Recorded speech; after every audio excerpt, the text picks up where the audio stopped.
Excuse me. How dare you touch me? মেয়ে মানুষ দেখলে মাথা ঠিক থাকে না? রাস্তাঘাটে আপনাদের জন্য শান্তিতে হাঁটাহাঁটি করতে পারি না, রেস্টুরেন্টে আসছি এখানে আপনারা শুরু করছেন। সুন্দরী মেয়ে দেখলেই শুরু হয়ে যায়, তাই না? আপনাদের মতো ছেলেদের কি রেস্টুরেন্টে কেন ঢুকতে দেয় আমি তো এটাই বুঝি না। বাসায় কি মা বোন নাই আপনাদের? চিনেন না জানেন না একটা মেয়েকে এসেই টাচ করে বসছেন? আপনাদের মতো ছেলেদের জন্যই মেয়েরা ঠিকঠাক মতো বাসা থেকে বের হইতে পারে না। যান এখান থেকে।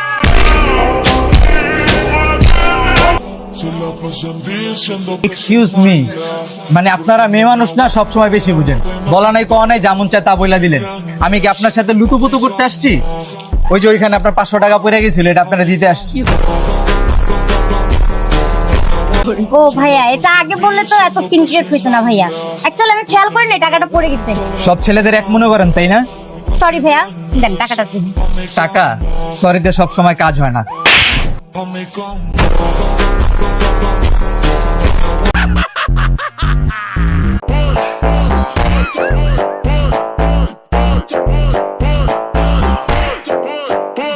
দূর, জ্বর খাইলে খাইছি, 500 টাকা তো পাইছি।